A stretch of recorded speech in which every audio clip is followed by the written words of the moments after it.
Good afternoon, good evening, wherever you are in the world. We are back with another Neurodiversity story, and I'm your host. My name's Darren Clark. Thank you so much, everyone who has been a previous guest on our Neurodiversity stories.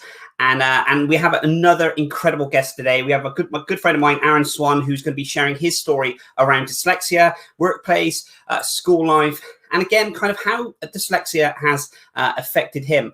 As always, guys, we can't do this without you. So if you could let us know where you're tuning in from, a little bit about yourself. Feel free to share how neurodiversity affects you or benefits you in any way, shape, or form. So it's always great to hear from all of our guests and all of the people that are viewing the show as well.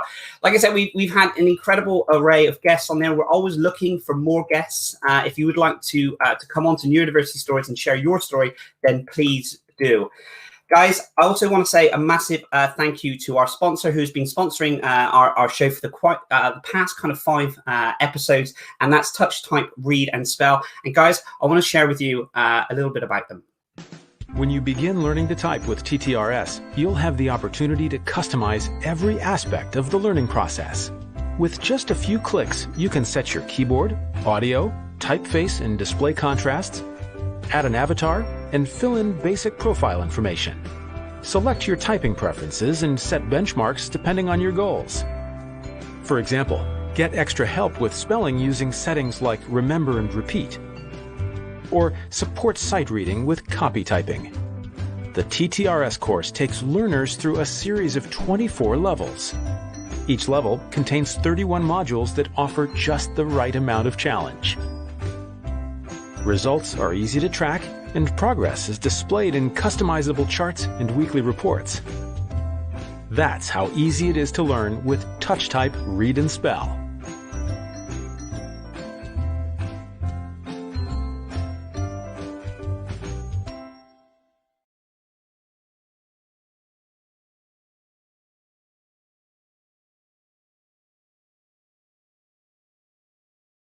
So guys, Touch, Type, Read and Spell, all their details will be in the bio, in the blurb.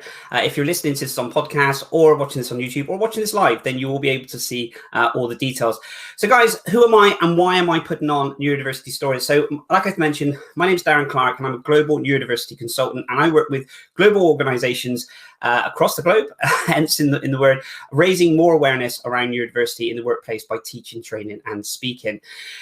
As I mentioned today, guys, if you could let us know where you're tuning in from, that would be absolutely fantastic. We do have people from Poland, from France, from America, from Kenya, and we're always getting people watching these on replay. So if you are watching on replay, feel free to drop a question or a comment underneath. We do love to hear from you. We have another incredible guest with you today, guys. As I mentioned, Aaron Swan, who is going to be sharing his story around dyslexia. And I hope that you can sit back, grab a coffee as we welcome Aaron.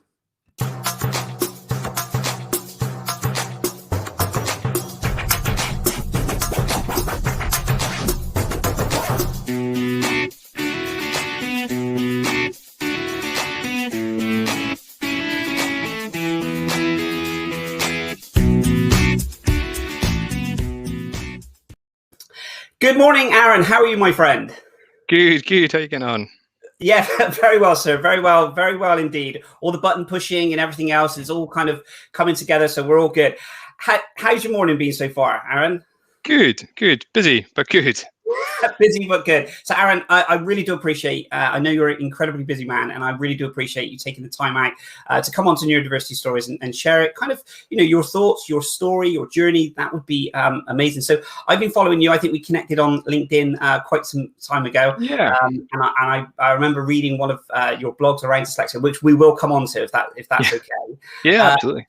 So I know quite a bit about you in that way, but it'd be amazing if you could tell the listeners a little bit about yourself. That'd be amazing. Thank you, Aaron. Yeah, absolutely. So I think we met. I started a business, I think it was almost a year ago, after getting made redundant through COVID and all these kind of things. And I think at that point I sort of really started paying attention to LinkedIn. And that was when I started. I saw Darren's stuff, and reached out. We had some good conversations. But so since then, the business is firmly on the back burner, and I now run the manufacturing and service and everything else that needs to do with building robots at a company called Leap Automation, which is brilliant. It's a really a sort of dream job. I love it. But no, it's great. It's amazing what you can fall into when you sort of least expect it. I had my background from leaving school. I left school in into fifth year. So I was been 16, 17. Did an apprenticeship in oil and gas, and I went through that. The apprenticeship at a smaller company, and then went to one of these big service companies, and it was great, and did loads of different jobs. So no, I'll talk us through some of that sort of as we go. But no, it's been a journey. But I think what the blogs taught me, I started to blog originally to drive traffic to the Neotech website. Yes. And it was great. And then I had some stuff on topic. The business was around fault finding, engineering problems, which is one of the things that is absolutely my skill set, which I attribute to being dyslexic as well. But I found that the more personal the blogs got, the more interest they drove. And then my wife said, you should tell them that you're dyslexic. And I was like, oh no, nobody cares about that. And I did. And I think that one got. I think I was getting maybe 200 or 300 views on these blogs. That one got like 5,000 or something. It went everywhere, absolutely everywhere. And off the back of it, I got. On the last line that was said something effective. If anybody ever has any questions or anything I can help them with, sort of lifetime survivor of dyslexia, it's like I'd love to help. And I actually got loads and loads of people contact me. So there was a few great ones. I won't mention any names because it's not for me to say. But there was a mum in South Africa who'd just found out her son was dyslexic. And the way she started talking about it, it was like the world was over. What we're going to do. And I was like, no, don't look at it like that. Look at it as there's lots of different things. You've got to look at dyslexia as an advantage. We might not be good at book reports, but they'll be good at loads of other stuff. So I think there's still this crazy perception of dyslexia, and I'm sure loads of other neurodiversity stuff, that it can be a massive learning. Well, when I was at school, it was a learning difficulty. You had a learning difficulty. You didn't have dyslexia. We'll go on because I know when we spoke before, kind of school days, I can kind of relate, to kind of how tricky, I use the terminology quite loosely, tricky school was. Obviously very kind of, so we'll come on to that if that's the case. I noticed when you, you opened up and you shared that kind of personal blog, so to speak, in the sense of being sharing with dyslexia. I noticed when I started sharing my kind of journey and dyslexia, those side of it, it helps so many people, and it helps. It helps so many people, and that you don't know, because the people that reach out to you and say, thank you for sharing this. I can relate to this. My son, my daughter, my husband, I'm going through this, and those are really humbling to get those kind of messages. But it's also as well that they're fantastic, the amount of people that you don't know about that can read this and then start making small incremental changes or going into their workplaces. But it would have I remember feeling a little bit kind of vulnerable when I shared this, because it's quite a did you feel that, Aaron, in some aspects that you felt I'm kind of opening myself up? Yeah, it's quite a personal thing, and I think my mum as a kid was sort of my biggest champion, so she filled me with confidence. Dyslexic, but did you know Leonardo da Vinci was dyslexic, and these kind of things. So Richard Branson's dyslexic, and all these kind of things. So I had that drummed into me from I think I was 5 or 6. So I've always been pretty confident about the fact. I've never hidden the fact I'm dyslexic. I've never broadcast it, which was why the blog was different.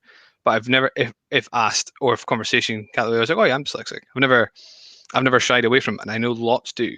But I think that's bad as well, because then nobody knows what's going on.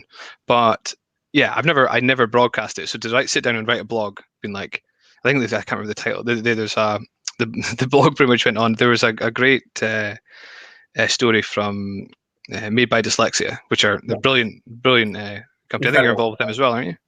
Not involved with them personally, but I do. Yeah, I know Kate Griggs, and she's incredible. She's brilliant. So she had a brilliant statistic about millionaire dyslexics, and I think statistically speaking, the self-made billionaires, 40% of them are dyslexic or something. So I pretty much wrote the blog along the lines of, I'm way more likely to be a billionaire than you are. And I think That's quite an advantage. you got to be proud of what you've got. But I think the mentality of it is changing. But I think the problem is, as you get grown-ups or people who've managed to be confident enough as they go through are okay. I'm most worried about, these people still coming through, or just finding they're dyslexic when they're grown-ups or when they're a teenager, and that's tough. It's tough to realize that you're different, and I think that's the point, is that you are different.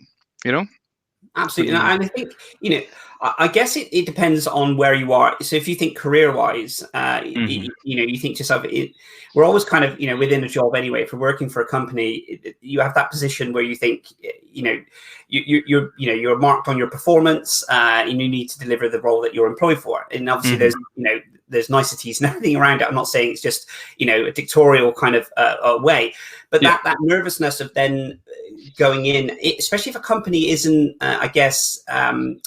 set up at this point in time to assist and help and understand a little bit more about dyslexia. That's what some of the companies I've found when we've spoken to them, they want to kind of help their employees, but sometimes when you raise your hand and you say, I've got dyslexia, it's the onus is then put back on the individual and say, okay, so what support do you need?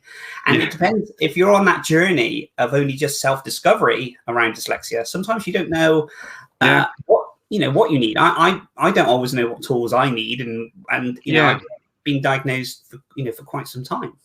Yeah, I think it's amazing. I think the problem is as well that it's not an all size fits all. It's not you can say, well, here's your dyslexic help package, and this will make this dyslexic employee as spelling competent as everybody else, or whatever that specific person's struggles are. It's all totally different. So I'll maybe talk about the school bit. So when I was I've got three brothers. So I've got two older brothers and one younger brother, and so my mum is fiercely protective and always looked after us. So we remember when I was at school and I came home, I think I was about primary 1, and my mum and dad had always thought there was maybe something a little bit different because I didn't learn to cycle as early as my brothers did and all that kind of thing. And I think they had this idea in the back of their head that there was maybe something, only because they've had a direct comparison because you've got two older brothers. And I came home apparently one day and said, Mom, I think I'm different from the other kids. And my mum was horrified by this. So back straight into school, apparently like the next day, I took the afternoon off work and came into school. Goes, we need to work out what's going on here. There's no way my son's going to feel like he's different from everybody else. That's not fair. So we're told that you can't diagnose dyslexia this young. That's not how it works, because that would have been early 90s. And they were like, oh no, well, they can do tests, but they don't really know. What age were you around that? Was it kind of 9? I've been 5 or 6.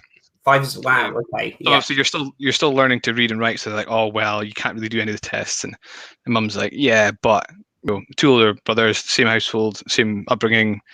You'd imagine roughly same intelligence level. They were picking up quicker than this. So what's going on? They went, all kids are different. But my mum being my mum, pushed it and was like, no, I want the educational psychologist, because that's who, I don't know if it's still how they do it, but that's who comes into schools in Scotland anyway and does the tests. And I can't remember the man's name, old guy, big beard. Vividly remember what's going on. And I remember I spent like a day with him doing all these different tests. And I vividly remember the meeting at the end of the day. And he goes, well, I can conclusively say your son is really quite dyslexic. And the teachers are horrified. He goes, oh, right, okay. It's just, we thought you couldn't tell. And he was like, well, it depends how severe the dyslexia is. But there's this, he's really quite dyslexic. And I vividly remember that saying, really quite dyslexic. So not just a little dyslexic. It's quite a terminology that you're not going to forget, isn't it? It's not you're dyslexic, it's just really, really. You're like almost surprised about how dyslexic your child is. Wow. And you laugh about it now, but at the time I was like, I have no idea what that means. I get it, and again, I don't know whether or not the things have come on now from school, but the stuff I tried at school, it was awful. If you didn't feel different enough, the stuff that you got given. At one point, I actually had rose-tinted glasses, actual glasses that had tints in them, because they decided that was to help. I think back then there was an awful lot of suck it and see. And I had a green overlay, which actually I think did help at some point. But again, because not everybody's different, it's it might work for one kid and not work for another kid. But the one I vividly remember is I had this big wooden board thing that like ratcheted up and it sat like that on your desk. But I mean, it must have been like just bigger than an A3 sheet of paper, because somebody somewhere decided. So I was dyspraxic as well as dyslexic. Okay. So like my handwriting is still absolutely horrendous, and like I didn't learn to cycle a bike till I was like maybe 8 or 9, because I used to just push in the pedals at the same pressure. Okay. So you go on the pedals and you just push the same, then just sort of fall over. Yeah. So they decided that handwriting wise, this big board thing would help. But I mean, imagine a kid's primary school. It took up my entire space. It was huge, and you walk in the class. And this was with all your the class friends. It wasn't in the separate. Yeah. No, yeah. So still in the same class. Okay. It's just massive, absolutely massive. And to be fair, primary school teachers were great. But yeah, I remember obviously there's a couple of years and sort of feeling super isolated because you're literally being singled out as super different, and especially as well because I was so young. I don't think the school knew how to deal with it, because I think they had dyslexics that were maybe at the top end of school, primary 6, primary 7. Yeah, it's a bit more normal for them to have worked it out. But I remember actually I've got 3 brothers. My 2 older brothers are always we were always spending loads of time together, always socializing. And I remember properly having this decision. Is like, you can either sort of go totally introvert and keep to yourself, or go full the other way. So I did that. Hard to believe, I know, but so I went sort of full extrovert, and but I do remember it being, it must have been, I don't know, 8 or 9, and really thinking about it. It's one of the sort of earliest grown-up memories, or like serious decisions. So I made sure I went to every. It's like I used to not want to go to friends' houses to play because I didn't want to go, because what if they're doing something that I can't do? So like, but then at that point I was like, no, I'll go everything. I remember invited to. I'll do everything. And then and yeah, it was great. I had great friends at school, primary school, secondary school. It was great. By the time I got to secondary school, I was so confident in the fact that I was dyslexic. It was almost matter of fact. I was like, yeah, I'm dyslexic. That's fine. Yeah, sort of out my way.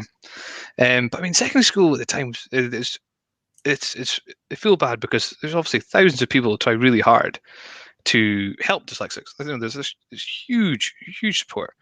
Yeah. But I think what isn't looked at is the social aspect. So that you get extra time in exams, but you get extra time in exams, and it's a pure logistics thing. You either go in first or you stay back late, and you're right at the back of the exam hall, so you don't interrupt people coming in or back. So you like come in, and there was like 4 or 5 of us at the back of this exam hall, and you were there for longer. So not only are you spending more time in the exam, which is great, gives you more time to read the questions, and I absolutely appreciate it. But now everybody in your entire year knows that you're dyslexic.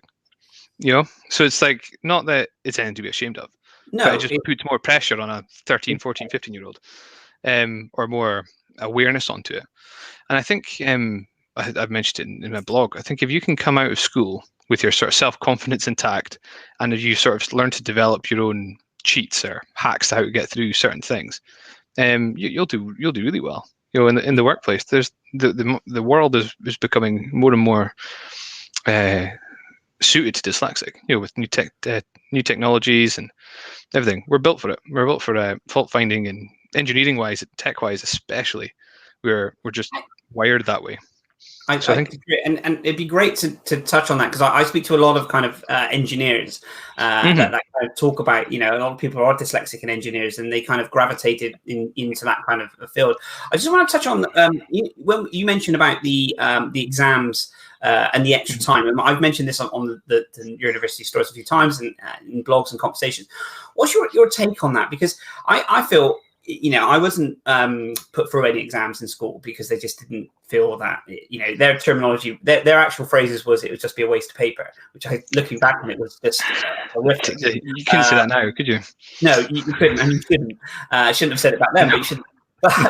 But generally, if you're, say, dyslexic, and you're going into an environment of a test, I'm dyslexic and ADHD, so sitting down for a long period of time, and stress and the anxiety that would come into as a child going into an exam hall, knowing that you're going to be singled out in the sense of sitting in the back, knowing that you're going to be there before, so everyone's walking in or walking out.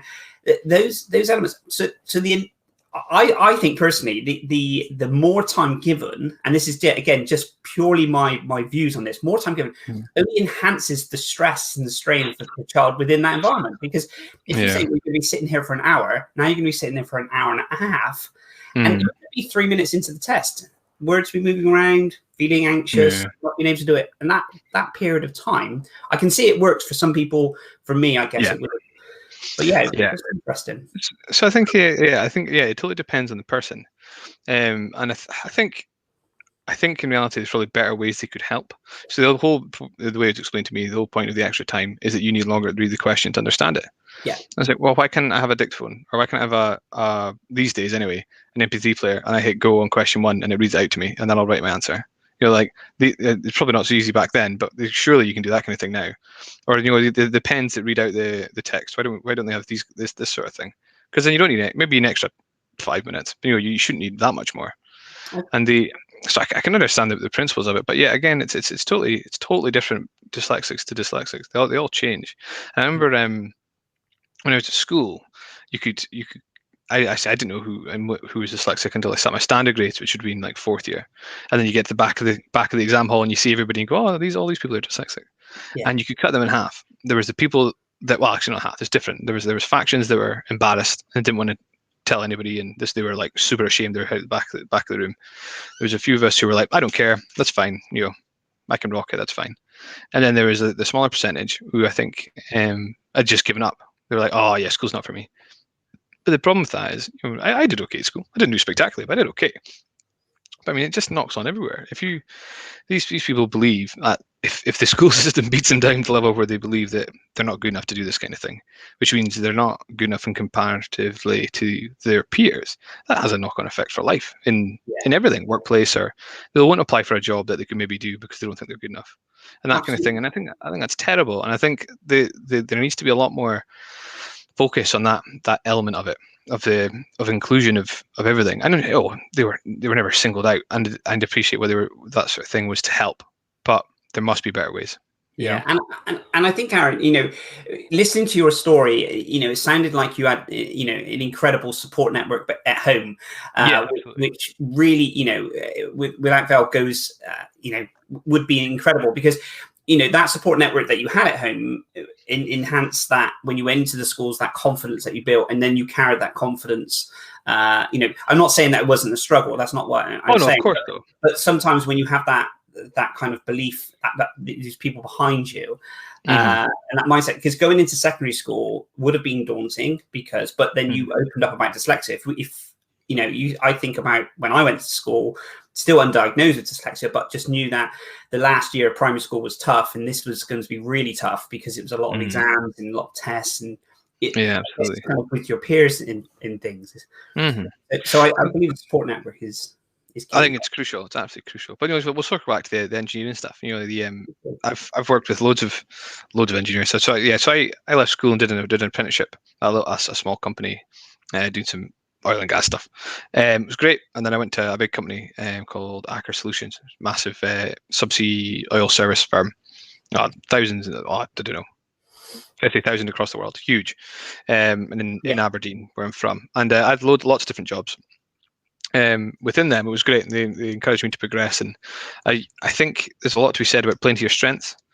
I was a technician, and then I was promoted from a technician to a support engineer role, because I found myself on the workshop floor doing a lot of fault finding. Something goes wrong with these big subsea oil and gas bits of equipment. I really enjoyed taking it apart and working on what happened and why it happened and all that kind of thing. And you move into the support team. So I was an engineer. So I went from a technician to becoming an engineer, which was great.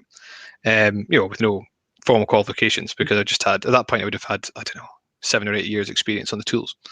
And it was interesting because that support team was really good, but they were split in half. You could tell the people who were proper book learned engineers and guys who climbed up from the shop floor, and they had two completely different skill sets. And what you find latterly is that an awful lot of guys on the shop floor were either undiagnosed dyslexic, because there was a guy I worked with, I said, you should get checked. And he was like, no. And he goes, no, I think you're dyslexic. I can spot them like a mile off. I was like, no, you should definitely. Radar.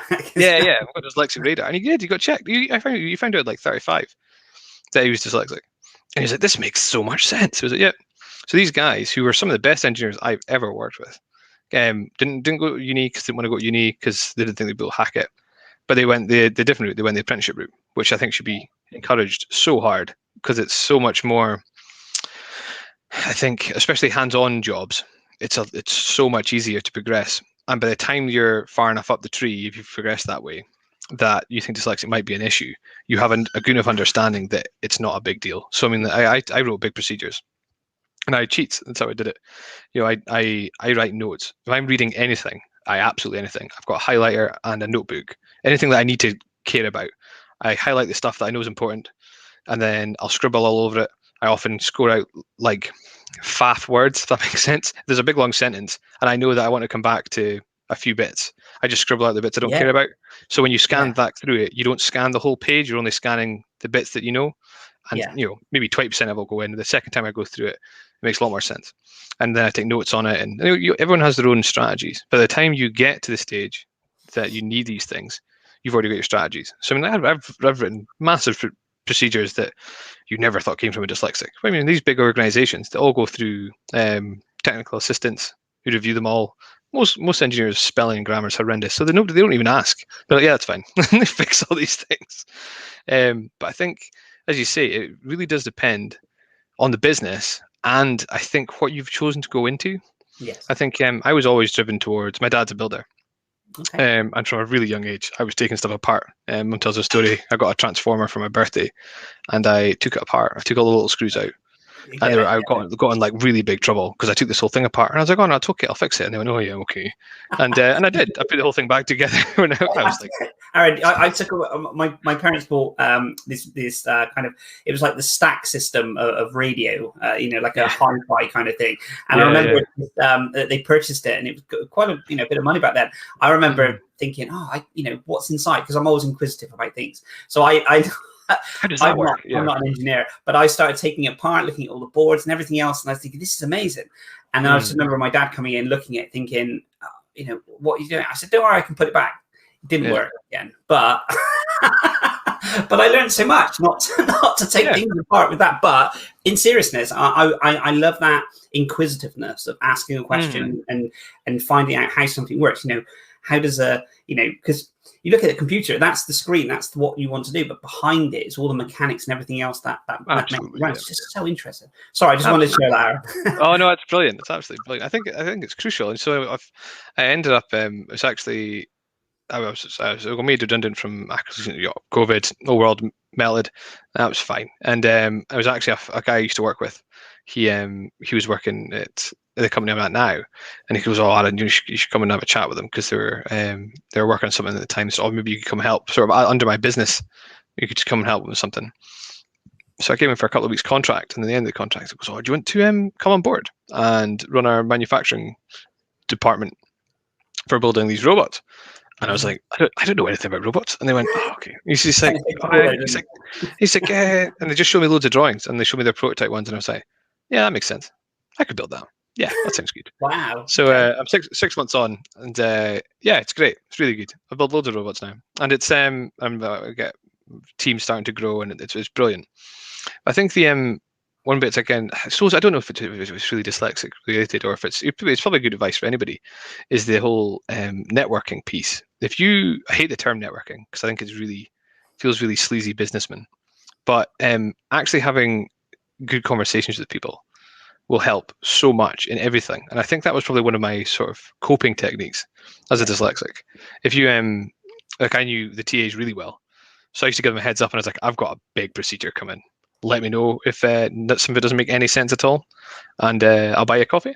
And they all laugh and joke, and it was fine. But I mean, that helped. I meant I had no guilt about sending these procedures off to the TAs to review them, who sorted all my awful grammar and that kind of thing. And it was great because you build a relationship with people. And I think that all ties back to not having, if your confidence being knocked so severely earlier on, you won't do that. And then it becomes this like snowball of everything being harder, Yeah. It's because it's something else that you feel inadequate, that in your head you think, well, actually, if I can't do this, this, and this, and then I can't do this, they may think that if I ask them for help for this, they may think this. So it is, a lot of it is that confidence element in mindset. And I completely understand where it stems from and how, absolutely, frustrations that, that come from it. And I guess, how does your kind of working day work? I mean, are there periods where you feel, you're very kind of, you're in an industry that you love, and you're doing something that you love doing, which is, the secrets of life, basically. One of the secrets of life you enjoy something that you do. And I guess, for me, if I'm working on something, I love doing what I do, but if I'm working on something that that I find draining, that will literally take my kind of energy and kind of mindset away. Are there any kind of tools or tricks that you do that kind of help absolutely. you get through some of the stuff that you probably find a little bit more trickier? Yeah, absolutely. So I block my day out. I have done for years. So I come in and I get a coffee. I come in quite early. I have done for a long time. And I think it's because I feel like I need a bit more time to get through my emails and stuff. So I come in and have a coffee and I go through all the emails that I probably haven't looked at since lunchtime the day before. Because my theory's always been, if it's that big a deal, they'll phone you or they'll come and find you. So I've got to do so much stuff on the tools and it's still in the workshops. I don't really look at much emails after sort of maybe 1-2 o'clock.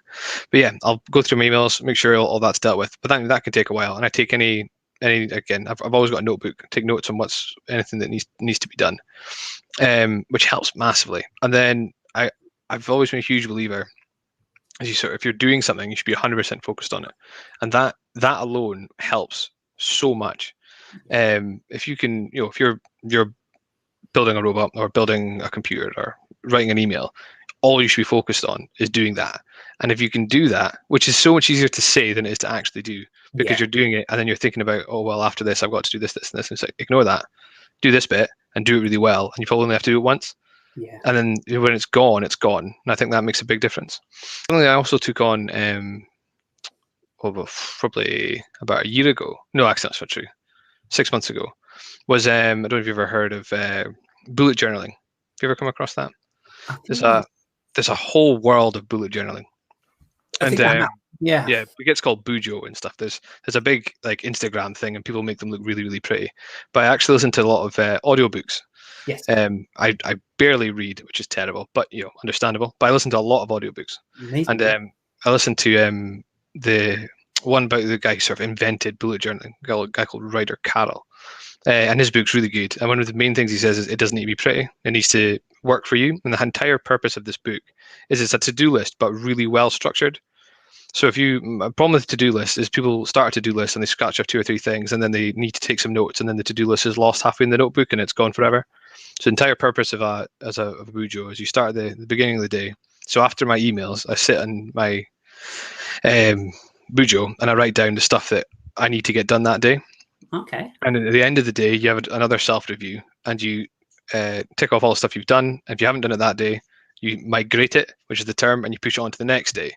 If it is no longer a problem, you put a line through it, you don't need to care about it. Or if it needs to go out a few months, you can push it out into what they call a future log. There's a whole world to it. But it's actually really, really good. And I think what's the problem, some people that spend loads and loads and loads of time on it and they get stickers and do big drawings and stuff, but mine looks like hen scratchings. But it works for me. And I think it's really good at focusing your thoughts. And if you can go through your working day and go, or your study day or whatever you're doing, and actually focus on what you've got on your list. And when you're on that one, you're on that one and you get it done. And I think that makes a huge difference. Oh, absolutely. That would make, I mean, there's so many distractions. We talk the mobile device, when I'm working on the, my computer, I just get kind of like a bing come through or this, and there's always something that can kind of distract you or, where you're working and stuff. But those kind of tips, those kind of things that you work on, I generally, I've shared this, I generally, I truly believe that if you're working on a task, focus on that task, fully and try and get there, almost huge, involved, get kind of all in with that task. I tend to, put my headphones in and listen to a lot of classical music. That kind of helps me kind of, zone out. But it's funny, I've mentioned this before, the classical music, I will listen to 2 types. I will listen one where it's just instruments when I'm kind of working, I'm trying to get involved. And then to relax, I then listen to kind of the, when they got the vocals. So it's kind of understanding the two. But that, for some reason, that really kind of helps me, kind of zoning out. And when I do that, I just know. There's some people that listen to kind of, there's kind of like a ticking clock or something, or something. Tick. I mean, that would just in the instrumental music. Yeah, absolutely. I think there's a lot to be said for that. About just if you can sort of zone out, especially if you're in busy offices and stuff like that. And I think it's probably even more. That helps everybody. But I think it's probably even more relevant to dyslexics because it's so easy to get scattered. And I think that's probably part of the whole thing as well. I don't know if you've ever read or heard of Tools of Titans by Tim Ferriss. Yeah, I've seen it. I've yet to read. I literally, wait, funny you should say that. I've actually downloaded that a week ago onto my Audible. It's brilliant. It's massive. I think it's like 17 hours long or something.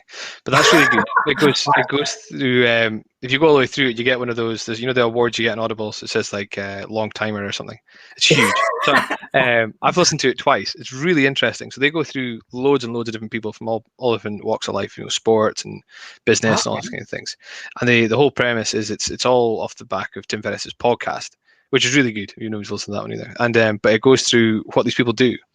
And I've spoken to my wife about this for ages, that when I get 5 minutes, I would love to actually either start a sort of podcast type thing or effectively write a dyslexic Tools of Titans and get, interview people about what do they do, because everyone's so different. It'd be interesting just to get, you get 100 of the sort of most well-known dyslexics and some people in between, and just find out what are their coping mechanisms, because they obviously work.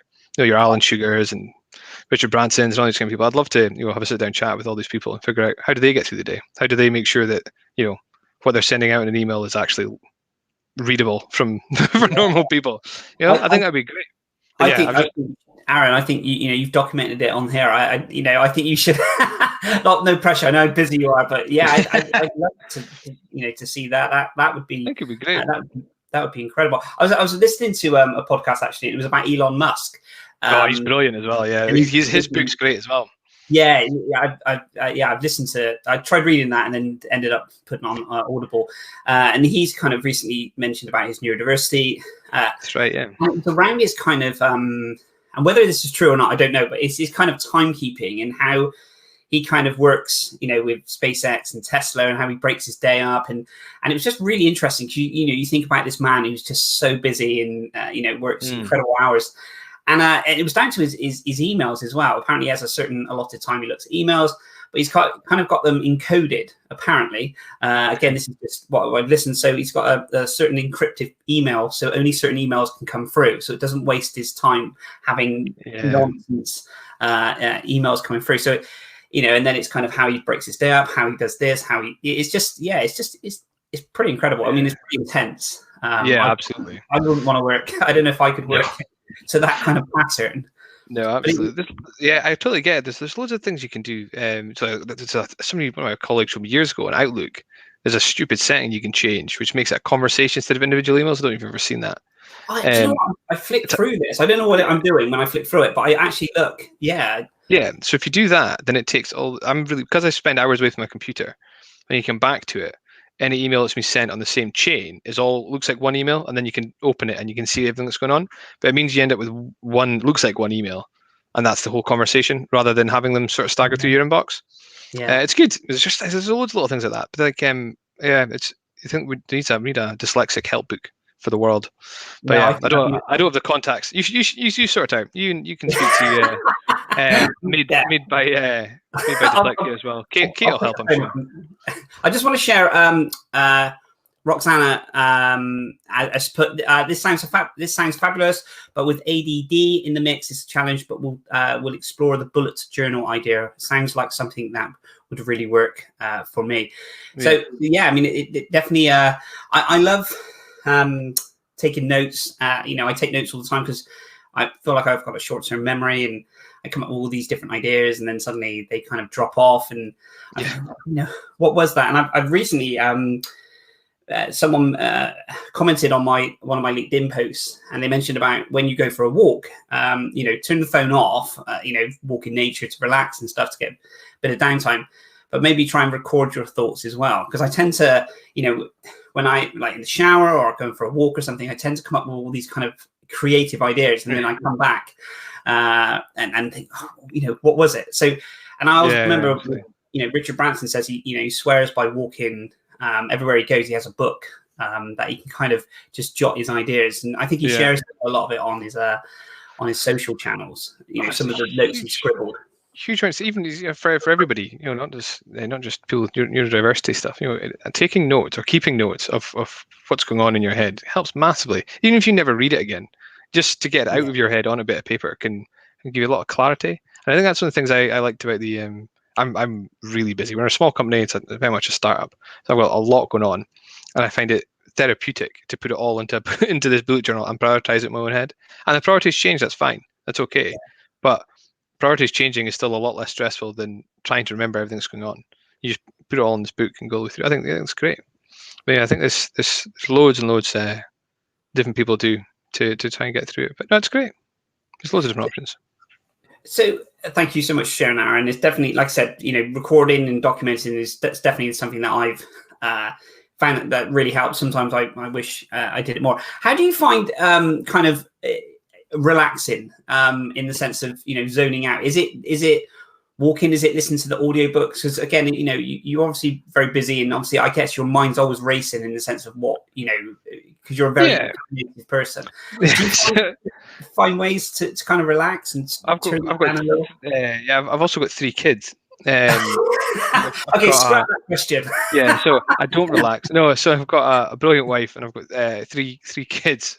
So Olive's 2, away to be 2. Eric's away to be 5, and Nina's away to be 7.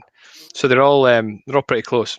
But yeah, so when I'm not with them, I think what I do sort of decompress is listen to audiobooks when I'm sort of going around doing the house. We're often going around the house and do dishwasher and stuff. I've got these massive headphones, like all the sound's gone, big headphones on, and listen to audiobooks. And I think it's great. And I think if you can find something you're interested in, I pretty much don't listen to any fiction.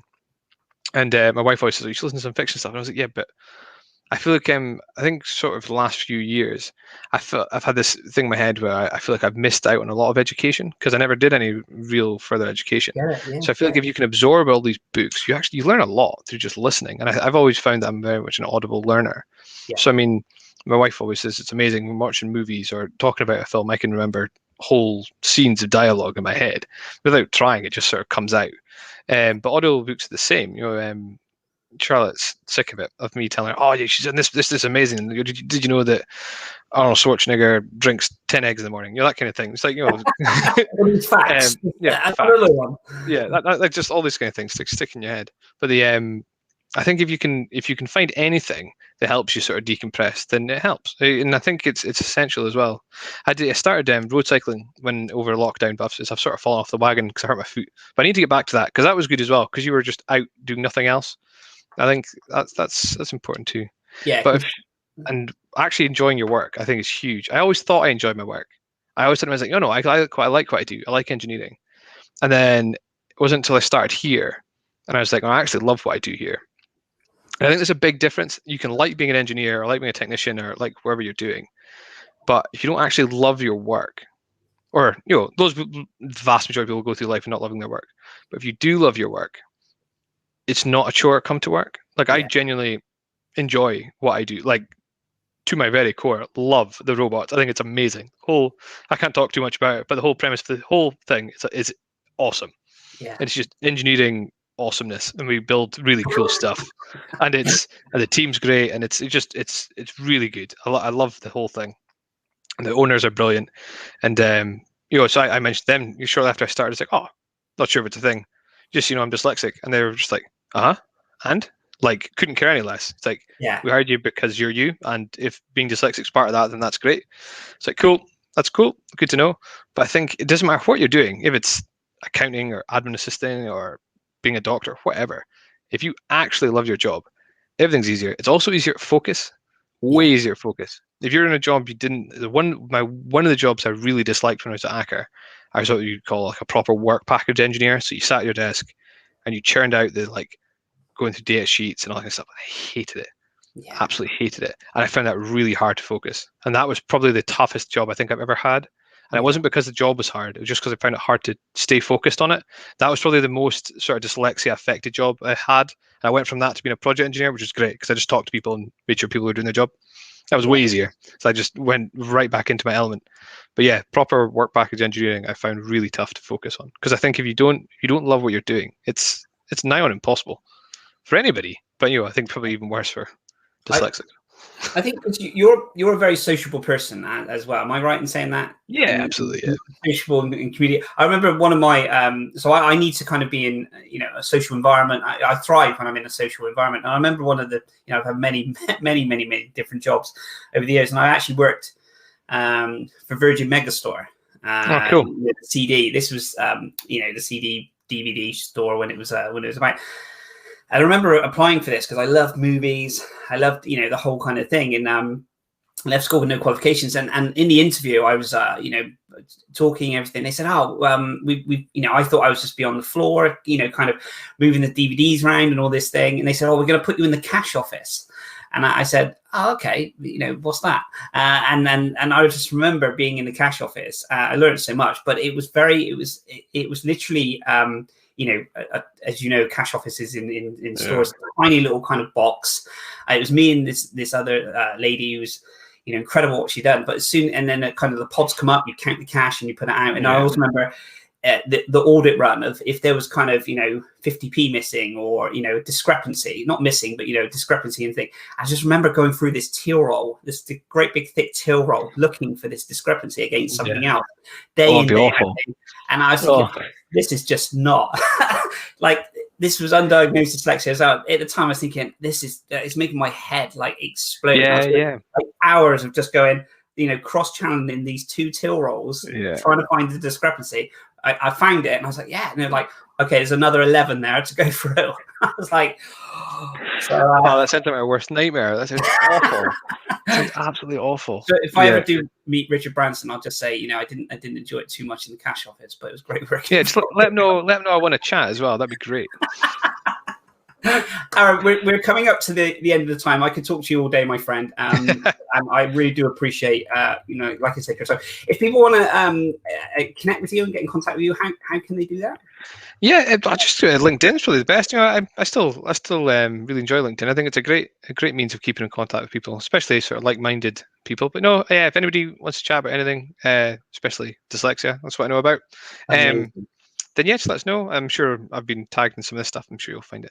But definitely. And I shared your blog out, and if you're happy for me to share that out again, absolutely, people and as I think I mentioned this kind of to you before, but it's incredible when we're able to kind of open up and share our kind of experiences.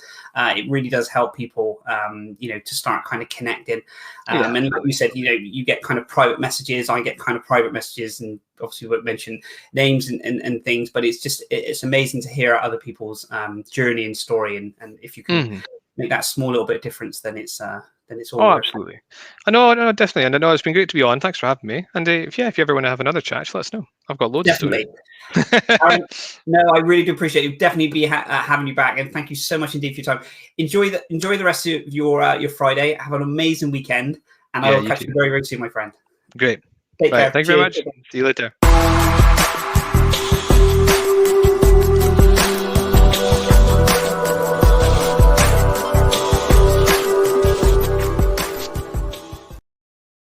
So guys, that was Aaron. I hope you enjoyed that just as much as I did. He's an incredible chap, very modest as well, but he's doing incredible things for dyslexia, neurodiversity, and also I would love to know a little bit more about the robots, but obviously we can't because of obviously all the secrecy behind it, but he's doing an incredible job. So please do connect with him. I'm definitely going to be trying that bullet idea with the notes and everything else. Thank you as always for tuning in and watching. We will be back next Friday with another amazing guest. Have an amazing weekend, and I will see you soon. Take care, guys. Cheers. Bye-bye.